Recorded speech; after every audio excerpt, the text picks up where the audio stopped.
Hello crafters, this is Mary Persad, artist in residence with Imagine Crafts. In this video, I'm going to show you how to use fireworks sprays to create a shimmery background as well as add color to these beautiful paper flowers.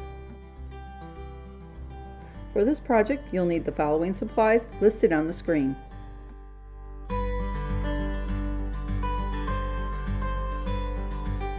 I'm going to be using a Dreamweaver stencil for my project, but you can use any stencil. You may also tape the sides down if you prefer. I am not going to tape mine down because I'm going to lift it up to do another print, as you'll see in a few moments. I chose to use 4 fireworks sprays from the red glue family. These sprays have a shimmer to them, so you'll want to shake them up before using them. Normally you can see it on the bottom. You'll want to shake it up until it's all mixed.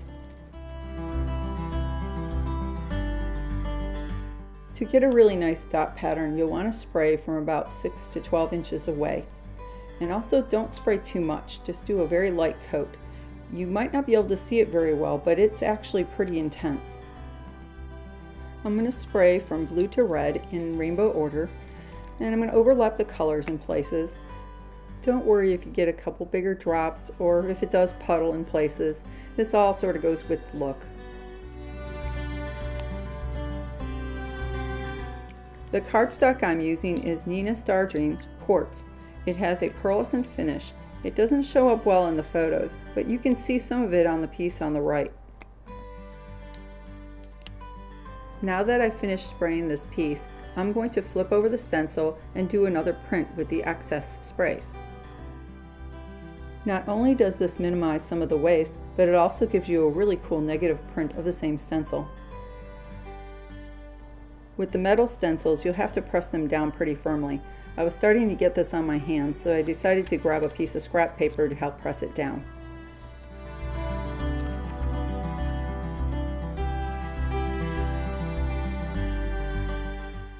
I used a paper towel to blot up some of the excess. I also recommend using the paper towel to wipe off the excess spray from the spray bottles before putting them away.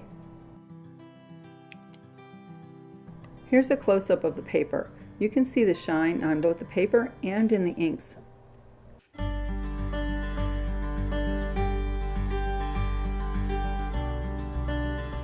Now I'm going to set the papers aside and work on the flowers. These are the Petaloo paper flowers that you can color with anything. They soak up all kinds of stuff, inks, sprays, whatever.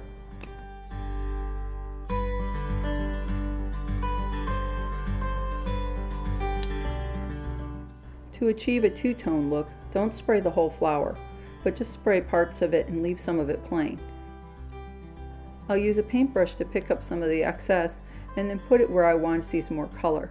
I'll also use it to coat some of the underside of the petals.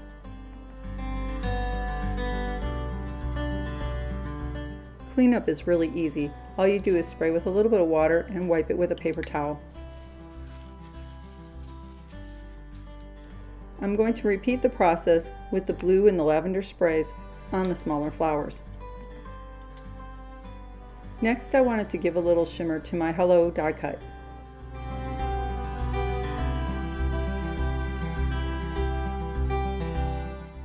My original plan was to do sort of a gradient look, but it turns out I'm not that good of an aim, so I just sort of went with it, coated what I could, and then used my paintbrush to add some color where I wanted it.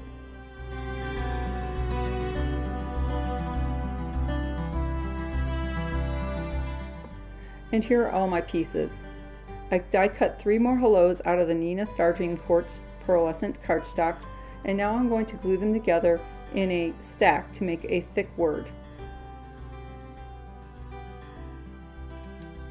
Just put a bead of glue along the die cut, get the next one, and line it up carefully, then press them together.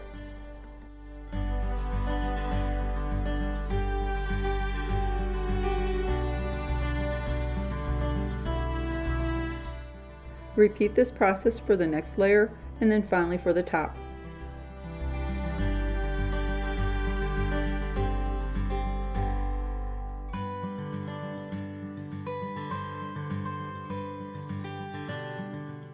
Now you should have a nice thick dimensional word.